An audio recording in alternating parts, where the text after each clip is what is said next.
مستيات بيتنا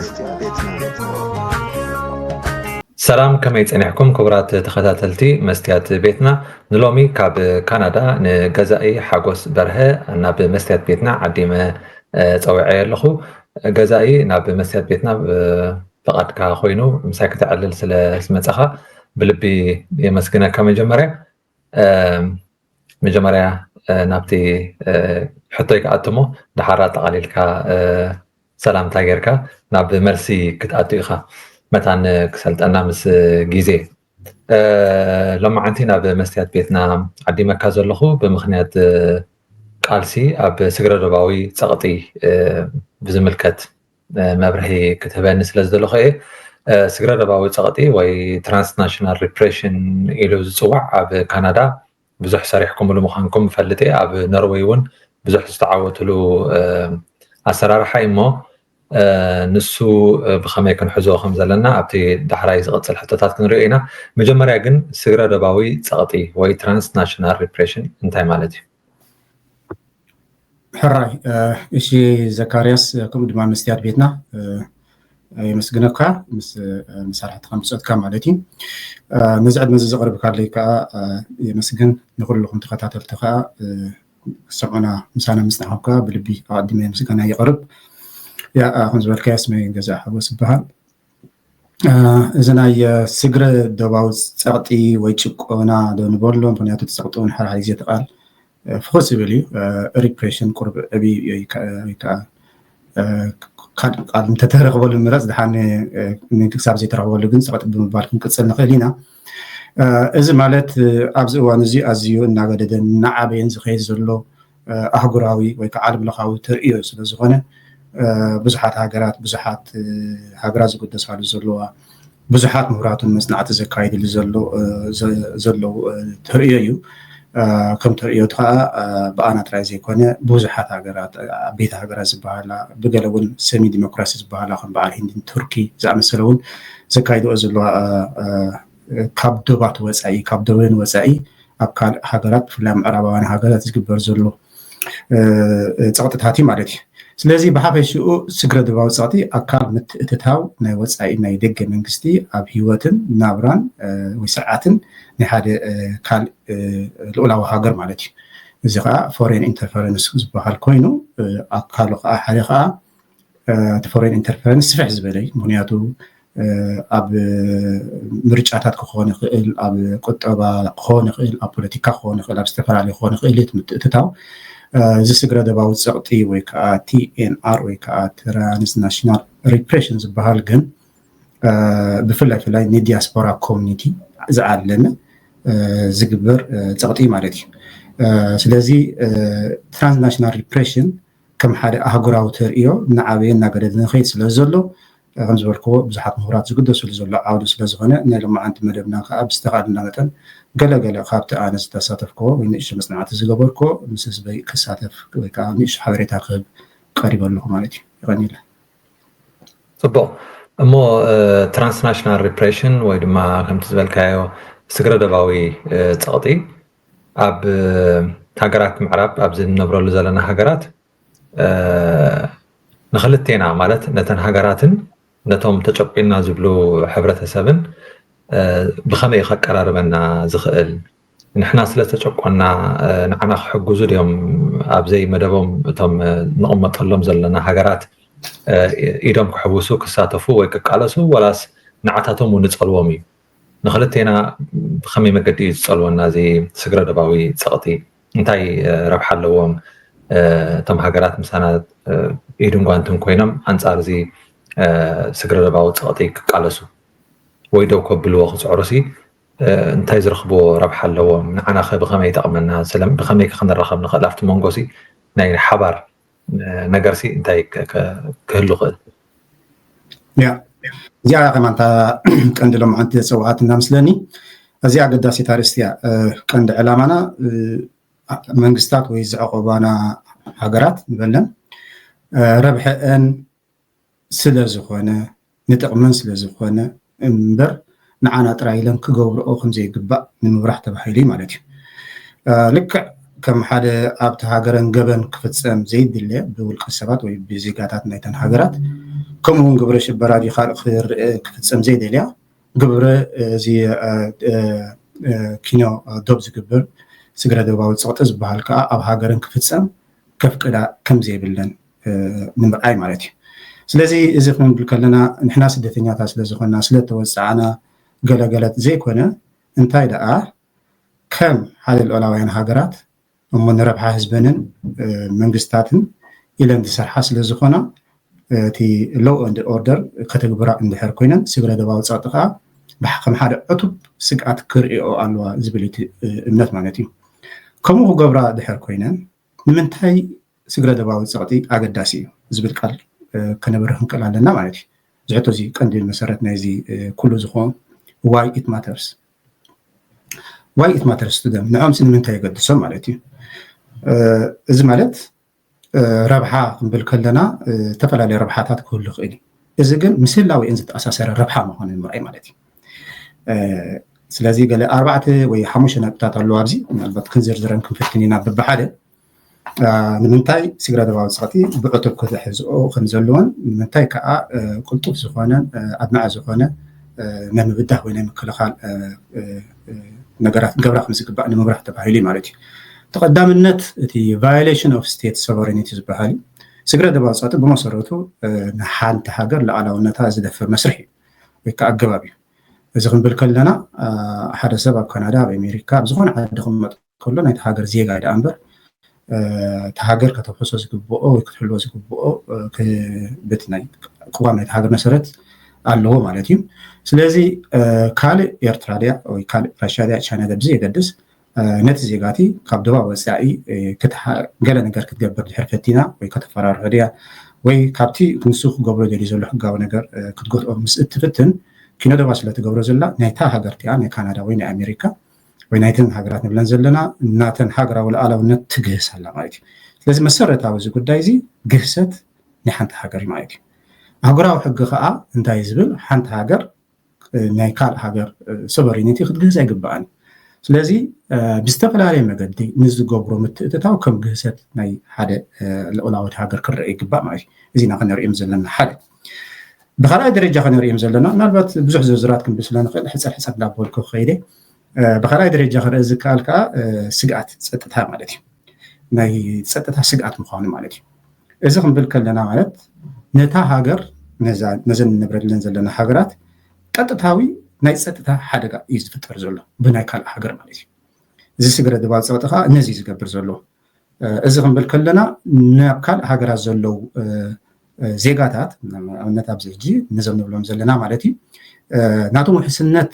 ድሕር ክትከላኸል ዘይትኽእል ኮይና እታ ሃገርቲ እያ ጀርመን ድያ እንግሊዝ ድያ ዋርኤቨር ኣብ ሓደጋ ተውድቖም ኣላ ማለት እዩ ንዓኻ ናይ ፀጥታ ስግኣት እዩ ዝኾና ዘሎ ማለት እዩ ፅባሕ ንጎ እውን እንታይ ክገብሩ ከም ዝኽእሉ ብቐጥታ ኣብቲ ሃገር ሎሚ ዜጋታት ከይዶም ኣለዉ ፅባሕ ከዓ ኣብተን ትካላት ናይቲ ሃገር እውን እንታይ ክገብሩ ከም ዝኽእሉ ኣይፍለጥን እዩ ስለዚ ከም ሓደ ናይ ሴኪሪቲ ትረት ወይ ከዓ ናይ ፀጥታ ስግኣት እውን ብቐጥታ ይርአይ ማለት እዩ ብፍላይ እዚ ኣብ ምንታይ ክርአ ይከኣል ኣብ ናይ ሳይበር ኣታክ ዝበሃል ብግልፂ ይርአይ ማለት እዩ እዚ ናይ ሳይበር ወርፌር ክገብሩ ይኽእሉ ዘይምርግኣብ ኣብቲ ሃገር ክፈጥሩ ይኽእሉ ዝተፈላለዩ ነቲ ሃገር ኣብ ሓደጋ ኣብ ናይ ፀጥታ ስግኣት ክኾኑ ዝኽእሉ ነገራት ክዋፈሩ ስለዝኽእሉ ከም ናይ ፀጥታ ስግኣት ክርአ ይግባእ ማለት እዩ ብሳልሳይ ደረጃ ግህሰት ሰብኣዊ መሰል እዩ ከዓ እዚ ክንብል ከለና ከዓ ሓደ ሰብ ካብ ዓዱ ዝወፀሉ ወይ ተሰደደሉ ምክንያታት ኣሎ ማለት እዩ እዚ ከዓ ናይ መሰል ምጥርናፍ ይኹን ናይ መሰል ምዝራብ ይኹን ናይ መሰል ምፅሓፍ ይኹን ዝተፈላለየ ሰብኣዊ መሰላትን ሓርነታትን ንብለን ንዕኡ ስለ ዝሰኣነ ወፂኡ ኣብ ሓደ ዲሞክራሲያዊ ሃገር ነዚ መሰላት እዚ ኣብ ዝጥቀመሉ እዋን ከምዚ ዓይነት ፀቕጥታት ክፈጥሮ ከሎ ነቲ ሰብኣዊ መሰላት እውን ትግህሰሉ ኣለኻ ማለት እዩ እተን ሃገራት ከዓ ስለዚ እንታይ ኢና ንብል ዘለና ብዓይነተን ምዕራባውያን ሃገራት ክርአ ኣለወን ኢና ንብል ዘለና ብፆት ስለዚ እተን ሃገራት ከዓ ነቲ ሰብኣዊ መሰል ናይቲ ዜጋ ዘዕቆብኦ ክሕልዋ እንተዘይክኢለን ኣብቲ ምግሃስ ናይቲ ሰብኣዊ መሰል እውን ኢንዳይሬክትሊ ወይ ብዘይቀጥታዊ መንገዲ ይተሓባበራ ኣለዋ ትብለና ኣለኻ ማለት እዩ ምክንያቱ ስርዓት ግደፍ ኣብ ዝመፅኡ ሓደ ከፈራርሕ ነገረ ከብል ከሎ ድሕር መንግስቲ ካናዳ ዘይከላኸለሉ ኮይኑ ይድግፈሉ ነቲ ግዝግህዝ ዘሎ ማለት እዩ ስለዚ ብመሰረቱ ኣብዚ ከዓ እቲ ናይ ካናዳ ቻርተር ይኹን እቲ ናይ ካልእ ሃገራት ሕጊ ስለ ሰብኣዊ መሰል ክኽበር ኣሎ ዝብል ፅኑዕ እምነት ናይ መሰረት ናይ ምዕራባውያን ሃገራት ስለ ዝኾነ ነዚ ክገሃዝ ከሎ ስኢለን ክሪኣ ኣይግባኣን ዝብል ኣምር እዩ ማለት እዩ ብራብዓይ ደረጃ ምፍራስ ወይ ምዝራግ ናይ ማሕበራዊ ጥምረትን ጥርናፍን ማለት እዩ እዚ ከዓ ናይቲ ሶሻል ኮሄዥን ዝበሃል ናይቲ ሕብረተሰብ ወይ ከዓ ናይቲ ዲያስፖራ ኮሚኒቲ ይዘረጋ ኣሎ እዚ ንኤርትራውያን ብፍላይ ብጣዕሚ ብቀረባ ዝምልከተና እዩ ንኣብነት ንሕና ኣብ ዓድና ብዙሕ ነገር ሲኢልና ኣብ ደገ ንቕመጥ ኢና ናይ ደገ ከዓ ፀጋታት ኣለው ኦፍኮርስ ኣብዚ ናይ ደገ ፀጋታት ዘሎ ብዝግባእ ክንጥቀመሉ እንተኮይና ግን ሓደ ማሕበራዊ ስምረት ክህልወና ግባእ ማለት እዩ እዚ ማሕበራዊ ናይ ኮማዊ ስምረት እንድሕር ዝዝረብ ኮይኑ ደጋፊ ተቃዋሚ ተባሂልካ ኣብ መንጎኻ ዘይብል እንድሕር ኮይኑ ዋላ ከም ኤርትራውያን ይፍለጡና ደኣ ይዕቆባና ደኣ እምበር ኣብ ውሽጥና ተሰማሚዕና ዝሃባና ፀጋታት ክንጥቀመሉ እንተዘይክኢልና ነቲ ፅባሕ ንጎ ዝፈጥር ዘሎ ከምዚ ንሪኦ ዘለና ብዝተፈላለየ በእስን ኣገርግርን እተን ሃገራትን የጋድዶ ኣለዋ ማለት እዩ ስለዚ እቲ ዲስራፕሽን ኦፍ ሶሻል ኮሄዥን ዝበሃል ኣዝዩ ኣገዳሲ ኣምር እዩ ንረብሐአን ስለ ዝኾነ ሓደ ዝተመዓራረየ ዝረዳዳእ ሕብረተሰብ ክፈጥራ ከዓ ኣገዳሲ ስለ ዝኾነ ኣብዚ ጉዳይ እዚ እውን ከም ሓደ ትራንስናሽናል ሪፕሬሽን ዓብይ ግደ ኣለዎ ንብል ማለት እዩ ምናልባት ሓደ ክልተ ነጥቢ ጠቂሰ ክውድአኒ ንምንታይ ከም ዘገድስ ማለት እዩ ምስኣቲ ተኣሳሰር ከዓ እቲ ናይ ዳግመ ጥየሳ ዝበሃል ወይ ከዓ ኢንቴግሬሽን ሪኢንቴግሬሽን ናይ ሓደስቲ መፅኣቲ ዝበሃል እውን ብመሰረቱ ኣይሳለጥን ማለት እዩ ቋንቋ ይትፈልጥ ባህሊ ይትፈልጥ መፂኻ ኣብዚ ዓዲ ማለት እዩ ከም ሓደ ካናዳዊ ወይ ሓደ ኤግዛምፕል ካናዳ ክጥቀስ ማለት እዩ ኣብዚ ስለ ዘለኹ ክትነብር እንድሕር ኮንካ እሞ እቲ መንግስቲ ካናዳ ናይ ምጣያሲ ኢሉ ዝህበካ ዕድላት ድሕር ብግቡእ ክትጥቀመሉ ዘይትኽእል ተኾንካ ንስኻ ተቃዋሚ ኢኻ ንስኻ ገለ እንዳተባሃልካ ድሕር ክትንፀል ድሕር ክኢልካ እሞ ነቲ መንግስቲ ካናዳ ነዚ ዘይከላኸሎ ድሕር ኮይኑ ብመሰረቱ እቲ ንሓደስቲ መፅኣቲ ዝበሃል ናይ ኢንቴግሬሽን ፕሮሰስ እውን ብመሰረቱ የደናጉዮ ጥራይ ዘይኮነ ኣብ ሓደጋ እውን የውድቆ ኣሎ ማለት እዩ ከምዚ ዓይነት ኮሚኒቲታት ምስ እንፈጥር ከዓ ኣዝዩ ሓደገኛ ኮሚኒቲ ዝፍጠር ማለት እዩ እዚ ኮሚኒቲ እዚ ኣብቲ ሜይንስትሪም ኮሚኒቲ ዘይኣቱ ድሕር ኮይኑ ራዲካላይዜሽን ዝበሃል እዚ ናይ ጥሩፍነት ክመፅእ ይኽእል ናይ ጋንግ ኣክቲቪቲ ዝበሃል ክመፅእ ይኽእል ብዝግባእ እውን እቲ ንፅባሕ ንጎ ሓደጋ ዝኸውን ዝተፈላለየ ማሕበራዊ ፀገማት እውን ፈጥረሉ ስለ ዘሎ ብጣዕሚ ሓደገኛ ኩነታት ዝፍጠር ማለት እዩ ስለዚ ብዘይብኡ እውን እቲ ኩነታት ዋላ ከምኡ ኮይኑ እውን ካብ ዓድና ወፂና ስንመፅእ ዘለና ብምዕራባዊ ዓለም ኣሸጋሪ እዩ ከማ ምስ ሙሉእ ሓገዛ ዝቡካ ኣሸንኳይዶ እዚ ተወሲኽዎ ማለት እዩ ኣብ መጨረሻ እዚኣ ከዓ ብጣዕሚ ኣገዳሲት እያ ንምንታይ ምዕራባውያን ሃገራት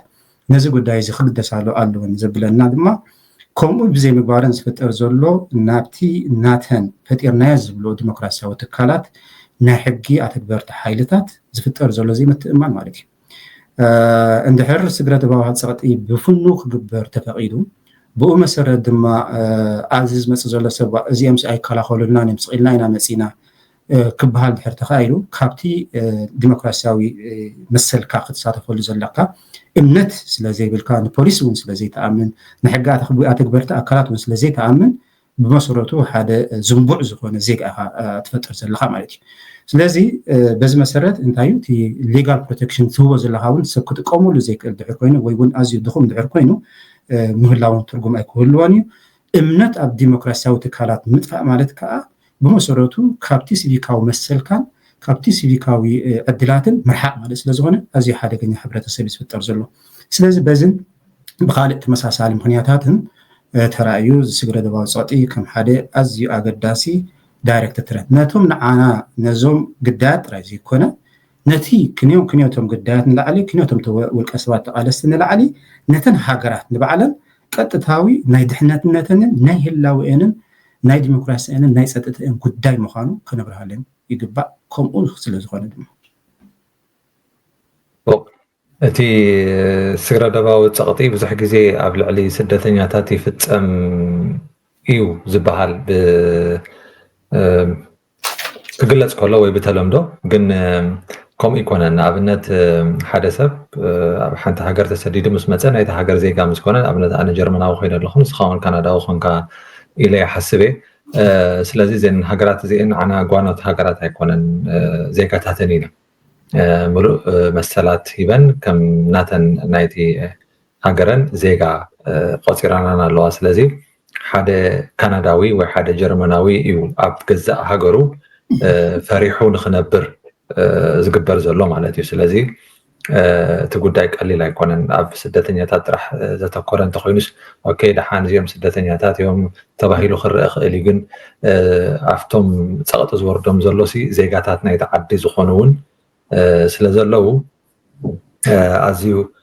ኣተሓሳሳቢ ክገብሮ ይኽእል ኢለ ይሓስብ ቀፂለ ከም ሕቶ ቀሪበ ዘለኹ ኣብዚ እዋን እዚ ቅድሚ 3 ዓመታት ኣቢሉ ይኸውን ካብ 2022-23 ኣቢሉ ኣብ ዝተፈላለዩ ሃገራት ዓለም ብፍላይ ምዕራባውያን ሃገራት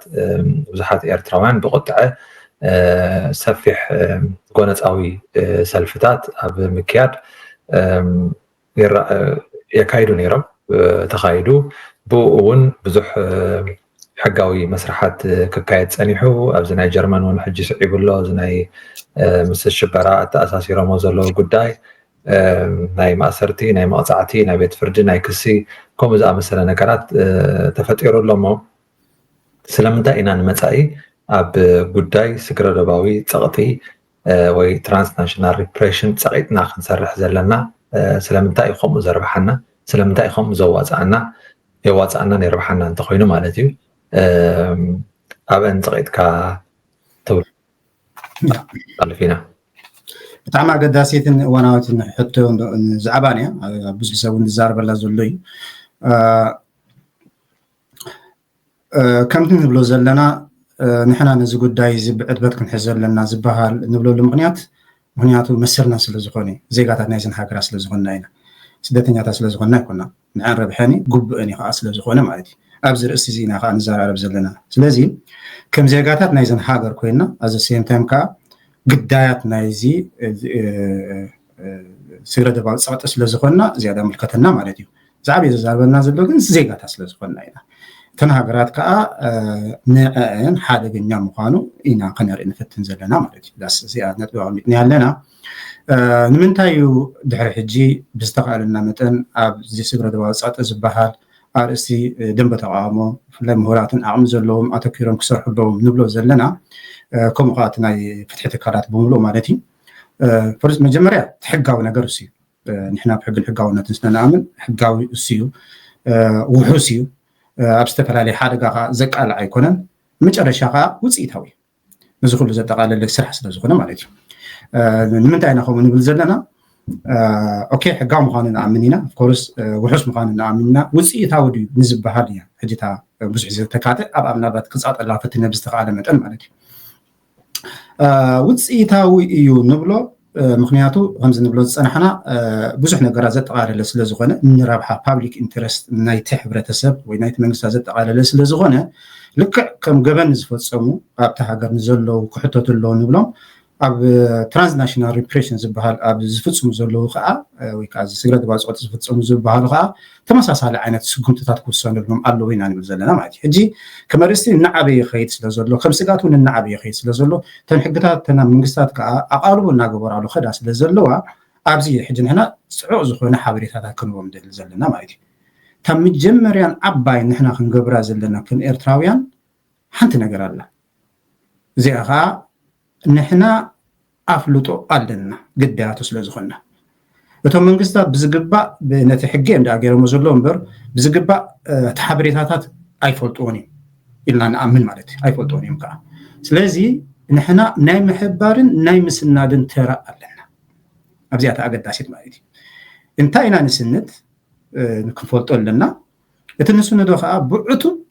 ሓደ ሳይንሳዊ ብዝኾነ ኣገባብ مرتعوتات ناي مسند حلافነት ተዛዓቤት ሓላፍነት ማለት እዩ ህግደፍ ኣብ ደገ ዝዋፈሮ ኣዝዩ ብዙሕ ነገራት ኣሎ ንፈልጦ ኢና ኣባት ትንክር ከብሎ ክትነታ ፅንሒለ ስለዚ ንሱ ናይ ምስናት ተራ እንድሕር ሃሊና ብኸመይ ናብቲ ዝግብኦ ኣካል ንብፅሖ ከዓ ክንዛረበሉ ንኽእል ኢና ማለት እዩ ስለዚ ከም ዜጋታት ንሕና ዝዓበየ ስነዳና እዩ ብዘይ ግቡእ ስነዳ ከዓ ምንም ክዕወት ኣይክእልን ብበለካ ለክዓካ ኣይከዱን እዮም ብሄርሰይ ከም ዝተባሃይሎም ኣይወስኑን እዮም ዝውሰን ነገር እውን ኣይኮነን ምክንያቱ ዓብይ ነገር ስለ ዝኾነ ማለት እዩ ክውስኑ እንተኮይኖም ከምዚ ዓንተ ዝበልና ንኤርትራውያን ኢሎም ንሶማልያውያን ኢሎም ንራስያውያን ኢሎም ኣይኮኑን ዝውስኑ እንታይ ደኣ ንኩሉ ኣብቲ ዓዶም ዘጋጥሞም ስለዝኾነ ትሕጊ ንኩሉ ስለዝኾነ በቲ ናቶም ዓይኒ ክሪኦ ክንክእል ኣለና ማለት እዩ ስለዚ ትሕጊ ግን ንኩሉ ምስ ቆመ ግን ከምቲ ኣተገባብርኡ ንኤርትራ ብዝግባእ ክትጥቀመላ ትኽእል ትሕጊ ስለ ዘለካ ማለት እዩ ናብ ኤርትራ ዝምልከት ዝኾነ ውሳኔታት ወይ ስጉምትታት ክወስዱ ምስ እንደልዮም ከዓ ኣብኡ ተመርኪስና ክንሓትት ንኽእል ኢና ማለት እዩ ስለዚ ብወገን መንግስቲ ኤርትራ ባይዞ ኣብዚ ሕጂ ንእሽቶ ንፈልጦ ኢና ግን ምትጋም ስለ ዘድልዮ ማለት እዩ ብኸመይ ይሪኦ እንተልና መንግስቲ ኤርትራ ኣብ ደገ ንዘሎ ህዝቢ ኤርትራ ከምናቱ ገይሩ እዩ ዝርዮ በቃ ፍልል የብሉ መንግስቲ ኤርትራ ኣብ ኤርትራ ኣለኻ ኣብ ኤርትራ ወፂኻ ኣለኻ ኣብ ጀርመን ሃሊኻ ልክዕ ከም ኣብ ኤርትራ ዘለካ ገይሩ እዩ ዝርዮ ስለዚ ከዓ ከም መሓድሮ ከም ድላይ ገይሩ ክእዝዞ ከፈራርሖ ክቁጥቁጦ ተኽኢሉ ክኣስሮ ተኽኢሉ ዝደሊ ማለት እዩ እዚ ምስ ቃልሲ ዝተኣሳሰረ ነገራት ኣሎ ምክንያቱ ህዝቢ ኤርትራ ኣብ ደገ ከሎ ካብ ነዊሑ ንቃልሲ ስለ ዝነበረ ንፈልጦ ኢና እዚ ናይ በዓል ቦሎኛ ኣሎ ዝተፈላለዩ ምስ ናይ ብረታ ቃልሲ ምትእሳር ስለ ዘሎ ካብኡ ዝቐፀለ ብናይ ሓፋሽ ውድባትን ካልእ ኩማዊ መስራሓትን ስለ ዘሎ ፍሉይነት ዝገብረሎ ንምትእሳሩ ኤምባሲታት ብምግባር ወይ ዲፕሎማስያዊ ሚስዮናት ብምግባር ጥራይ ዘይኮነ ብማሕበረ ኮማ ዝተኣሳሰር ኣዝዩ መሰረታዊ ዝኾነ ዝተኣሳሰረ ነገር ኣሎ ኣብዚ ብሰፊሑ ካል መዓልቲ እውን ክዝተየሉ ይከኣል ማለት እዩ ስለዚ ከም ሓደ ናይ ፖለቲካን ናይ ቁጠባን መስርሕ ስለ ዝርኦት መንግስቲ ኤርትራ ወይ ከዓ ሶሪ ባይታ ገይሩ ስለ ዝርኦ ከመይ ገይረ ካብኡ ገንዘብ ክረክብ ከመይ ገይረ ፖለቲካ ኣብኡ ተጠቀምኩ እዩ ወይ ከዓ ፖለቲካዊ ረብሓ ከመይ ገይረ ረኸብ ኩሉ ወይ ደገፍ ረኸብ ኩሉ ተኸኢለካ ከመይ ገይረ ፈራርሕዎ ዝቐበልኮ እቲ ኣርእስቲ ማለት እዩ ንሕና ንፈልጦ ኢና ልዕሊ መንግስቲ ኤርትራ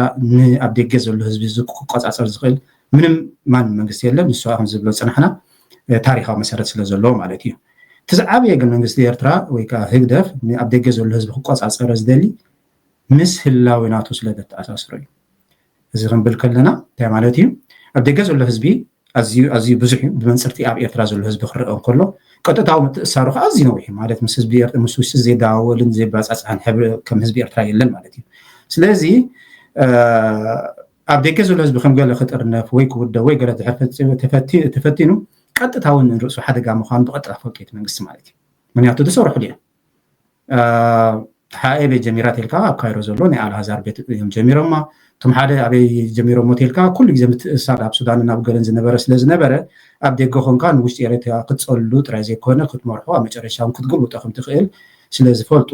ብቐጥታ እዮም ዝከታተለው ስለዚ ክሳብ ክንድኡ ንሕና ስግኣት ምዃኑ ንኢሳያስ ክንፈልጥ ክንክእል ኣለና ማለት እዩ ስለዚ እንታይ ክገብር ይኽእል ማለት እዩ መንግስቲ ከም ዝበልና ብኮማዊ ኣገባብ ገይሩ ድዩ ብኣብያተ ክርስቲያናት ገይሩ ድዩ ቤት እምነታት ገይሩ ድዩ ብዲፕሎማቲካዊ ወከልቶም ዝበሃሉ ወልሓንቲ ስራሕ ዘይብሎም ኣብ ኤምባሲታት ኮፍ ኢሎም ዘለው ናይ ፀጥታ ሓይልታት ገይሩ ድዩ ናይ ሓሶት ዕቑባዊ ሃብቲ ገይሩ ድዩ እዚ ፌስቲቫላት ዓመፅ ዝብሎ ዝበሃል ገይሩ ድዩ ኣብ መንጎ እቲ ኮሚኒታት ባእስን ፅልእን ብምዝራእ ገይሩ ድዩ ብምፍርራሕ ብምግዳድ ብናይ 2% ብዝተፈላለየ ገይሩ የሳለጥ ኣሎ ማለት እዩ ኣብዚ እዋን እዚ ትዝገደደ ዝገብሮ ምናልባት ኣብዚ እዋን እዚ ክንጠቕሶ መታን እቲ ናይ ዲጂታዊ ዝበሃል ዲጂታላዊ ወይ ከዓ ዲጂታላዊ ወይ ከዓ ቴክኖሎጂ ዘፍቅዶ ዘሎ ናይ TNR ማለት እዩ ትራንስናሽናል ሪፕሬሽን እዩ እዚ ርእሱ ዝኻለ ኣብ ኣርእስቲ ዘካርያስ ምናልባት ካልእ ግዜ ክንትንክፎ ንኽእል ኢና እዚ ከዓ እቲ ዲስኢንፎርሜሽን ዝበሃል ነገር ኣሎ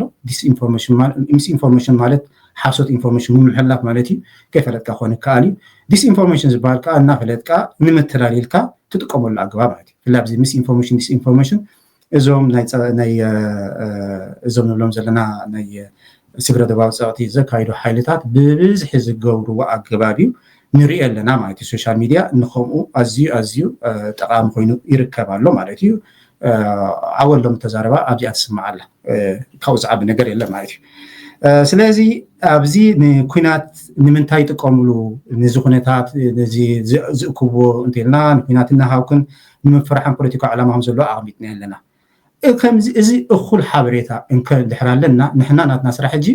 ምስናድን ምዕቃብን ተኸታቲልካ ሓበሬታ መሃብን ኢለ ኣቐሚጠ ኣለኹ ማለት እዩ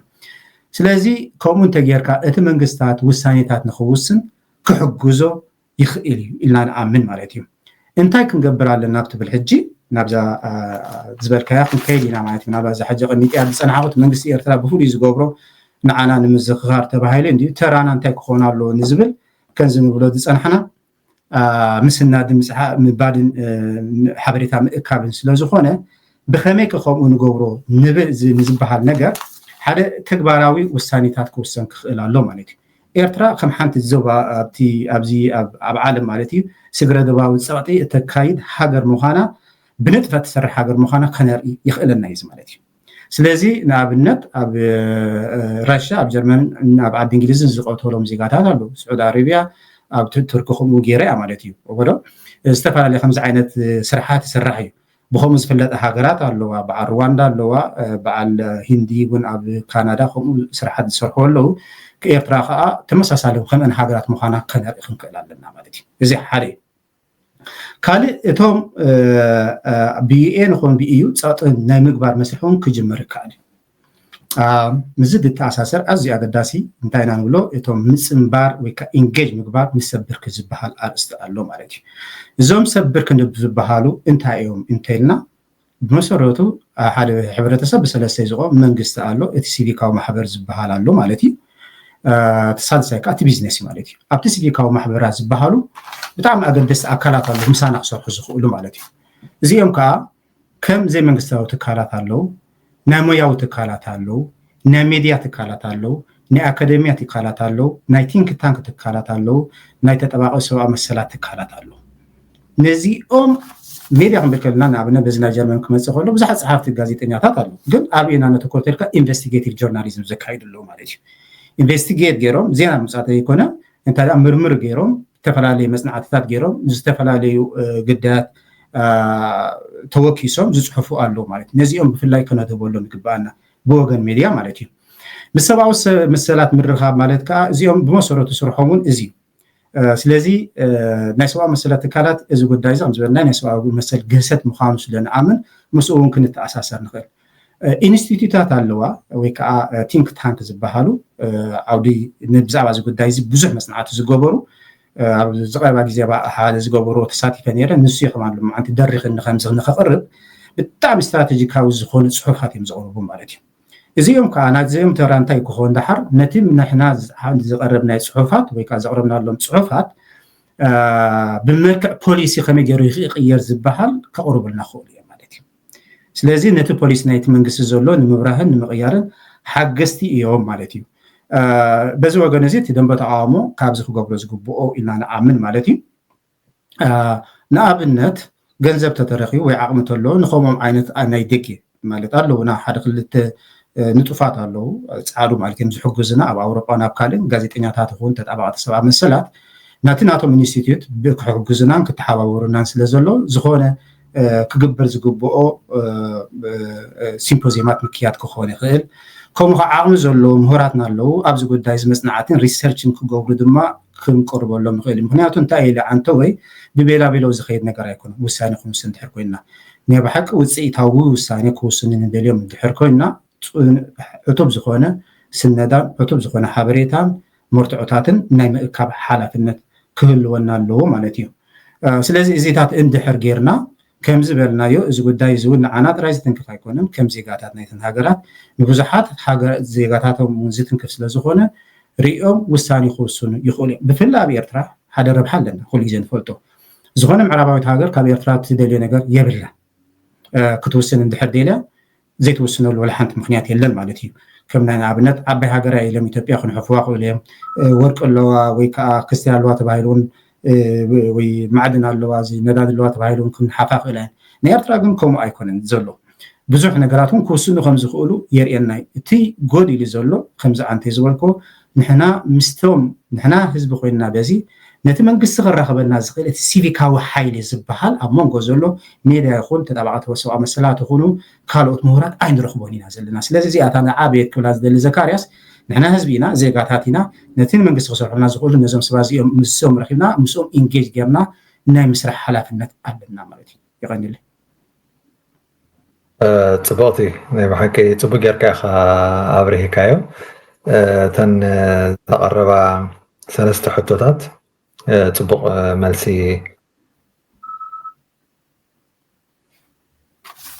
መታን ኣብ ካናዳ ኢኻ ዘለኻ እሞ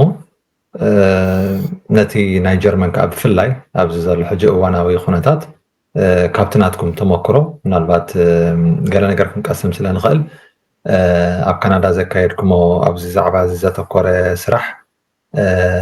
كان حجة عزيبية نيرة كم أو ناي نروي سلازي كمز سلازي قبرناس كمز عينة وسيط رخيبنا مو خمز تفتيكم سبا خمز ما قد خسالتكم مخالي وخمز تاقيركم كمز خحايشيو تولو نقرات نتبطات نحرار لك خوينو أموداتها ساعد لك بكا هراي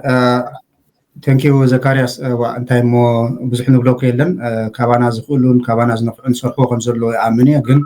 ኣብቲ ዝሰርሕዎ ዘለዉ ምናልባት ንእሽቶ ምክሪ ወይ ከዓ ሕውነታዊ ናይ ቃልሲ ተመክሮ ምትሕብባር እዩ ዝድለ ኣነ ሓንቲ ብጣዕሚ ብዚኣ ኣገዳሲ ዝብላ እንታይ ኣላ መስለካ ናብ ዝናትና ክንመፅእ ከለና ቃልስና ፍሉይነት ኣለዎ ኣብዚ እዋን እዚ ለየ ዝኣምን እዩ ከዓ ናይ ብሓቂ ቅድሚ ሕጂ እቶም ነዊሕ ዝተቃለሱ ወይ ዝተቃለስና ኢልና ንዛረብ ገንዘብ ናይ ግዜ ናይ ቤተሰብ ዕድላት ገለ መለ ዝተፈላለዩ ማለት እዩ ኩሉ ዝኾነ ነገር ኦፍኮርስ ንኸስር ነርና ወይ ንውፍን ነርና ቃልሲ ሕጂ ግን ፍሉይ ዝገብሮ መስዋዕቲ ናይ ብሓቂ መስዋዕቲ ናይ ዕሸላት ናይ ቤተሰባት እዩ ዝኽፈል ዘሎ ስለዚ ኣብ ደም ዝበፅሐ መስዋዕቲ ዝኽፈል ዘሎ ስለዚ እዚ ፍሉይነት ይገብሮ ማለት እዩ ልዕሊ ማን እዋን ከዓ ኣተኩረና ከዓ እምበዓር ኣብዚ ቃልሲ እዚ እዚ ንብሎ ዘለና እዚ ናይ ስግረ ድባዊ ፃጥን ዝበሃል ከመይ ገይሩ እዚ መንእስያትና ካብ ሓደጋ ካብ ብስምዒት ጌርካ ድዩ ወይ እውን ተደፋፊኡ ወይ ብዝተፈላለየ ንዝኣትዎ ዘሎ ከመይ ገይሩና ንከላኸለሉ ዲፕሎማስያዊ ቃልስና ዝያዳ ንነጣጥፈሉ ልዕሊ ኩሉ ተመራፂ ሕጂ ማለት እዩ ንሕና ኢና ውሕስነት ክንኮኖም ዘለና እዚ ክንብል ከለና እንታይ ዝርኢ ሕጂ ኣብዚ ናይ ብርጌድና ሓመዱ ገለ እቶም መንእስያት ይሰርሑ ከም ዘለው ተኻልእ ከዓ ከም ሓጋዚ ገለገለ ይዘረአ ማለት እዩ ኮርስ መንእስያት እዮም እቲ ዝበዝሐ ናይ ህዝቢ ኤርትራ መንእሰይ ስለ ዝኾነ 75% ትሕቲ 35 ገለ ዕድመ ዘፀጋጋዕ ስለ ዝኾነ ቃልሳ ኩሉ ግዜ መንእሰይ ዝያዳ ስለ ዝበዝሖ ንሱ ክመርሖ ንሱ ከኣልዮ ተመክሮ ክቐስም ስለተደልዮ ኦፍኮርስ ንሱ ይድለይ ማለት እዩ ተቃልሲ ግን ናይ ኩሉ ኣብዚኣ ብጣዕሚ ሰብ ክርዳእ ኣለዎ ማለት እዩ ብፍላይ ምሁራትና ኣብዚኣ ደፊኦም ክኣትውዎ ኣለዎ በዓሎም ብካልእ ኢንፋክት ምናልባት ዕድላት ንስእና ኣለና ዝበሃል እንተሎ ወይ እውን ከም ዝግባእ እቲ ባይታ ይፍጠረልና ኣሎ ድሕር ዝበሃል ኮይኑ ምናልባት ከምኡ ዓይነት ምናልባት ምክንያታት እንተሎ ማለት እዩ እዚ ቃልሲ ካብኦም ንላዕሊ ማንም ክገብሮ ዝኽእል የለን ልዕሊ ማለት እዩ ኩልና ተቃለስቲ ኢና ማለት እዩ ሓደ ኢሳያስ ኣፈወርቂ ኣብ ላምፓዱዛ ንትሞት ዕሸል ዘይመሓረ ቆልዓ ማለት እዩ ሕጂ ትውለ ዘላ ህፃን ዘይመሓረ ንኣቡነ ኣንጦኒዮስ መንግስቲ ሰማይ ወርሶም ሸሃድ ሓጂ ሙሳ 9 ገለን ዘይመሓረ ሲ ብዕድመ ዝግታእ ወይ ከዓ ዝድረት ቃልሲ ይኮነን ክብል ስለ ዝደለኸ ስለዚ ኩሉና ተሳተፍቱ ኢና ኩሉና ዋናታቱ ኢና ኩሉና ከዓ ግቡእና ክንገብር ኣለና ነቲ ሓደ ዝቐርቦን ዘየብሎን ክንብል የብልናን ንምንታይ ዝዛረቡ ዘለኹ ገለ ቡድኾታት ንሪኦ ስለ ዘለና ማለት እዩ ኣለዎ ተባሂሎም ይግደፍ ስለ ዘሎ ወይ እውን ገለገለ ምኩራት ኣሎ ኢለ ስለ ዝኣምን ማለት ስለዚ እቲ ዝዓበየ ዝፅብዮ ኣነ እቲ ናይ ፕላን ኤ ዝበሃል ኣብ ኩሉ ሃገራት ዘሎ ብፍላይ ኣብ ኣውሮጳ ዘሎ ፃውዒት ገይሩ ንኩልና ከተሓባብረና ኣብ ዝተፈላለዩ ናይ ፕላን ኤ ዝሰርሕ ዘሎ ኣካል ሓደ እዩ እቲ ዓለም ለኻዊ ትካላትን ናይ ቃልሲ ትካላትን ዘሎ ከዓ ስርሐ ኢሉ ከዓ ምስቲ ናይ ጀርመን ዘሎ ክትሓባበር ይግባእ በቲ ጀርመን ናይ ፕላን ኤ ዝመርሖ ማለት እዩ በቲ ንሶም ዝደልይዎ ዘለዉ ብሳልሳይ ከዓ ኣብዚ ትብሎ ዘለካ ርእስትታት ክንዘራረብ ንኽእል ኢና ትዕድል ምስ ተፈጠረ ማለት እዩ እንታይ ዝግበር ዘሎ እንታይ ተበፅሒ ዘሎ እንታይ ብኩራታት ዘሎ ንምንታይ እዩ ንሕና ዘይንፈልጦ እሶም ዝፅዕሩሉ ብዙሕ ነገራት ኣሎ እሞ እዚ ኣይከኣልን እዚ ይከኣል ክንብሎ ንኽእል ማለት እዩ ዋላ ኣብቲ ተመክሮታት ክንለዋወጥ ከለና ማለት እዩ ስለዚ ኣብዚ ብጣዕሚ ኣገዳሲ ምትሕባር ከድልየና እዩ ካልእ እዚ ናይ ምዚ ሶሻል ሚድያ ዝበሃል ኮርስ ንፈልጦ ኢና ማሕበራዊ ሚድያ ብጣዕሚ ሰብ ፀላዊ ኮይኑ ካብ ርእሲ ናብ ርእሲ የናጥሎ ኣሎ ተማም ገይሩ ማለት እዩ ምክንያቱ ሲ ፅቡቅ ሰርሕ ፀኒሕ ናይ ጀርመን ሕጂ ከዓ ኣወል ስዒድ ዶ ዋላ መንሽሙ መኒኻ ትብሎ ናይቶም ወያነ ስታሊን ከምዚ ገይሩ ዶ ገለ መለገለ ሰብ እቲ ኣርእስትታት ነጥሮ ማለት እዩ ኣብዚ ሕጂ ኣነ እታ ምኽረይ እንታይ እያ ዝብል ነቲ ብፍላይ ብዕቱ ክሕዞ ዝደልየ ብዕቱ ክሕዞ ክእል ኣለዎ ማለት እዩ ክለጥር የብሉን እቲ ዘሎ ርእስቲ ክሳብ መዓልቡ ዝበፅሕ ኣብ ቀፃሊ ዝኾነ ስራሓት ክስራሕ ክኽእል ኣሎ ምክንያቱ እዚ ናይ ኣድቮኬሲ ናይ ጥብቅና ስራሕ ግዜ ዝሓትት እዩ ነዊሕ ስራሕ ዘድልየ ሓንሳብ ስለ ዝረኸብካ ዝውዳእ ነገር ኣይኮነን ዝተፈላለየ ከም ዝንብሎ ዘለና ናይ ሚድያ ሰባት ዘድልየካ ናይ ፖለቲከኛታት ዘድልየካ ናይ ሰብኣዊ መሰላት ተቃላልስቲ ዘድልየካ ዝተፈላለዩ ምትሕብባር ዘድልዮ ስራሕ ስለ ዝኾነ ንኩሉ ክገብሮ ከዓ ግዜን ዓቕምን ስለ ዝሓትት ሓደ ዕቱብ ዝኾነ ቃልሲ ክካየድ ክኽእል ኣሎ ማለት እዩ ابزي خاطي بكراتنا بزح غزي يجمر بسمعت خي دحارك يتقفل سلازولو نغزيو كوم خبلي ابتنا جرماني الكايز لها بزغاطيم زلو كلنا هنا لنا ግን ኣብዚ እዋን እዚ ክስ ጥራይ ምዃኑ ክንኣምን ክንክእል ኣለና ክስ ዝኾነ መንግስቲ ክኸሰካ ክእል እዩ ብድሕሪኡ ከዓ ዝቃየር ነገር ኣሎ ማለት እዩ ዶሜስቲክ ቴሮሪዝም ወይ ከዓ ዘቤታዊ ቴሮሪዝም ይካየድ ኣሎ ኢሎም ኣለዉ እዚ ግን ናይ ብሓቂ ብምልኣት ነቲ ናይ ዶሜስቲክ ቴሮሪዝም ዝበሃል ንፖለቲካዊ ዕላማ ኢልካ ንሕብረተሰብ ጀርመንን መንግስትን ዘይቀንዐ ነገር ተገይሩ እዚ ከምዚ ይኮነ ንፈልጦ ኢና እንታይ ደኣ ማለት ኣብ ፌስቲቫላት ዘተኮረ ነቲ ህግደፍ ዝገብሮ ዳ እምበር መንግስትን ህዝብን ጀርመን ኢልካ ኣብ ትሬን ስቴሽን ዲ ኣብ ዝተፈላለዩ ነገራት ዝተገብረ ነገር የለን ኣብ ውሱን ቦታታት ኣብ ውሕድ ቦታታት ንውስን ግዜ ከዓ ንመዓልቲ ንዘይኮነ ነገር ዝተገብረ ስለ ዝኾነ ትፍል ምፍላይ ክንፈጥረሉ ንኽእል ኢና እቲ ክስ እውን ቢዮንድ ሪዝናብል ዳውት ዝበሃል ኣሎ እዚ ከዓ ኪነ ምኽኑይ እንታይ ከዓ ምጥርጣር ዲኻ ትብሎ ክረጋገፅ ክኽእል ኣለዎ ማለት እዩ ንኣብነት ናይ ጆን ብላክ ተቂሶም ኣለዉ ናይ ፌደራል ናይ ጀርመን ዝፅሓፎ ፕሮሲኪተርስ ጆን ብላክ ግን ሓውና ተቃላሳይ ዮሃንስ አብርሃ ብገበን ዳ እምበር ብዶሜስቲክ ቴሮሪዝም ኣይተኸሰሰን ስለዚ ብዙሕ ሕቶታት ኣሎ ኣብ ተቕሪቦሞ ዘሎ ምፅሞ ዘሎ ማለት እዩ ስለዚ ንዑታት እውን ክንብድሆ ንኽእል ብዙሕ ነገራት ኣሎ ብዓብዩ ግን ከምዚ ክንብሎ ዝፀናሓና እዚ ከበራብረና እዩ ዝግብኦ ካልእ ዝብሎ ነገር የብለይ ከበራብረና እዩ ዝግብኦ ብዕትበት ክንሕዞ ከም ዘለና ዝቃሲ ዝግብኦ ጀጀሚርና ክንገድፎ የብልናን ስለዚ እቶም ትካላት ንኣምን ብትካል ምራሐይ ኢልና ንኣምን ብፍላይ ካብ ብዙሓት ንፍዓት ናይ ጀብሃ ተቃልሲ ዘለዎ ዓዲ ጀርመን ብዙሓት ምሁራን ዘለዎ እዮም ኣብ ዝተፈላለዩ ምንቅስቃሳት ዝፀንሑ ስለዚ ኩሎም ሕብረት ጌርና ዘይንገብረሉ የለን ብወገንና ከዓ ተመክሮና ክላወጥ ንኽእል ኢና ተቃልሲ ናይ ኩሉ ናይ ሓደ ሓሎ ኮይኑ እዚ ናይ ጀርመን እዩ እዚ ናይ ካናዳ ገለገለ ዝበሃለሉ ይኮነን ኣብ ዳዕሊ ኮይኑ ንኩሉና እዩ ዝጭፍጭፈና ዘሎ ከም ዘሎ ብዕድመን ብቦታውን ዘይድረት ቃልሲ ስለ ዝኾነ ንኩሉና ከም ኣባና ዘጋጠመ ገይሩ ክሪኦ ክንክእል ኣለና ሓንቲ ላ ኤግዛምፕል ኩሉ ግዜ ዝዝክራ ዛኪ ምናልባት ብድሕሪያ ንእሽቶ ሓንቲ ኤግዛምፕል ይበክወዳልከ ኣብ 2013 ናይ ካናዳ ቆንስል ምስ ተሰጎገሲ ኣብ ኣሰና ሓንቲ ሓደ ሰብ ዝፅሓፋ ነይራ ካብ ኣውስትራልያ እዩ ኣብቲ ኮመንት የንቢብያ ማለት እዩ ካብ ኣውስትራልያ ምዃኑ ስሙ ገሊፁ ኣብ ካናዳ ዘሎ ቆንስል ሰጊጉናዮ ቋሓጎሰና ገለሊ ጽሒፉ ማለት እዩ ከም ኣተተባብዓና ቃል የላ ኣብታ በኣካል ኣብታ ክስታይ ኣይነበረን ኣብታ መስርሕ ማለት እዩ እቲ ዓወት ግን ናቱ እዩ እቲ ፍሽለት ከዓ እንተዝኾንካ ናቱ ማለት እዩ እዚኣ ከዓ ዋንነት ናይ ቃልሲ ብጣዕሚ ኣገዳሲ ትኾነና ኣብ ውሽጢ ኤርትራ ዘሎ ዝስምዓና ካብ ኮነ ኣብ ካልእ ዘሎ እውን ከም ናትና ጌርና ክንሪኦ ይገልጽ ማለት እዩ መጨረሻ ክብላ ዝደሊ ኣደ ጀርመናዊ ዮሃን ካርል ክላውስ ዝበሃል መና ኣውስትሪያዊ ፀሓፋ ይመስለኒ ወይ ናይ ቋንቋ ዝበላ 1932 እያ ማለት ኣብቲ እዋን 1931 ጃፓን ማንቹሪያ ወሪራታ ነይራ ሕጂ እቲ ኩሉ ሰብ ይብል ነይሩ ማለት ወሪራ ኢሉ ብዛዕባ እቲ ኩናት ይዛረብ ነይሩ እሱ ግን ብዛዕባ ምንታይ ትዛረብ ነይሩ ብዛዕባ ሊንጉስቲክ ስለ ዝኾነ ብዛዕባ ኣጠቃቅማ ዛ ኮማ ትፈልጣ ነይራ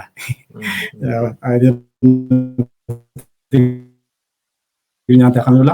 ብዛዕባ ኮማሲ ብዛዕባ ይጭነቕ ነይሩ ኣብ ዘይግባእ ተኣቱላ ዛ ኮማ ትበሃል ኢሉ ብዙሕ ግዜ ይዛረብ ነይሩ ሕጂ ኣብ ዝኾነ ፓርቲ ምስ ተራኸቡ ዝዘዕልሎ ዘሎ ሰብ ማለት እዩ እንታይ ብሎ ብዛዕባ እታ ኮማ ክዛረብ ጀሚሮም ይዛረብ እሱ ዳሓር እንታይ ብሎ እስማዕ እንዶ በዚ ተወሪራ እንዳረኣናያሲ እስኻ ብዛዕባ ኮማ ትዛረብ ኣለኻ ምስ በሎ ዝመለሰሉ መልሲ ንዓይ ኩሉ ግዜ ብርእሲ ኣላ ማለት እንታይ እሳ እቶም ብዛዕባ ኮማ ንጭነቕ ሰባት ኣብ ኮማ ንጭነቕ እቶም ብዛዕባ ካልእ ዝሰርሑ ኣብ ካልእ እንተዝሰርሑ ነይሮም ማውንቸራ ሙተወራረት ነይራ ኢሉ እንታይ ማለት እዩ ኩልና ዝተሰርሐና እንተ ንሰርሕ ማለት ነርና ማለት እዩ ኩልና ኣብ ቦታና ክርከብ ክንክእል ኣለና እቶም ናይ ሚድያ ስራሕ ሰርሑ ናይ ሚድያ ስራሕ ሰርሑ ከለኹም ከዓ ተመሳሳሊ ዋላ ህዝቢ ስማዕኹም ኣይስማዕኹም ዘይገድስ ዘካርያስ ንፍዓት ከለኹምና ህዝቢ ከምዚ ዝፈቱ ተባሂሉ ዘይኮነሲ ኣገዳሲ ኣስተምህሮ ዝህቡ ኣለዎ እሞ ሰብ ኣይሰምዓናን ኢሎም ንሶም ዝገድፎ ስለ ዘሎ ንዖም ዕዳም እቶም ብዛዕባ እዚ ቲኤንኣር ብፅቡቅ ተገዳስነት ዘለና ትራንስናሽናል ሪፕሬሽን ከዓ ሓቢርና ክንሰርሕ ድሕር ክኢልና መንእስያትና እውን ኣብ ሓደጋ ኣይከወጥቁን እዩ ማለት እዩ ንሕና እውን ኣብ ሓደጋ ይንወድቕና እዚ ናይ መንእስያት ሕቶ እውን ኣይኮነን ናይ ቃልሲ ሕቶ ናይ ህላዊ ናይ ኤርትራውያን ሕቶ ስለ ዝኾነ ነዛ ዓዲ እዚኣ ዝሃብካኒ ደግሜ መስግንካ ዘካርያስ ፅቡቕ ገዛኢ እሞ ከምቲ ዝገመትክዎ ዳርጋ 40 ደቃይቕ ዝኸውን ብሓንሳብ ፀኒሕና ኣለና ስለዚ ግዜኻ ሰዊእኻ ምሳይ ስለ ዝፀናሕካ ካብ ልቢ የመስግነካ ትርእስቲ ገፊሕ እዩ እቲ ዝተገብረ ክሳብ ሕጂ ክግበር ፀንሐ ኣብ ካናዳ ይኹን ኣብ ካልእ ሃገራት እውን ኣዝዩ ሰፊሕ ስለ ዝኾነ ካልእ መዓልቲ ብሰፊሑ ብዝደመቐ ክትምለሰና ምዃንካ እምነተይ እዩ نلوم عندكن أبزي كنزازمينا كبرات تخاتات المسيات بيتنا بس جزائي حقوس برها كاب كندا زكاية نيو أب سيرة دباوي سقطي سمر كوسة علال ويدما زته أبزي ودينا لنا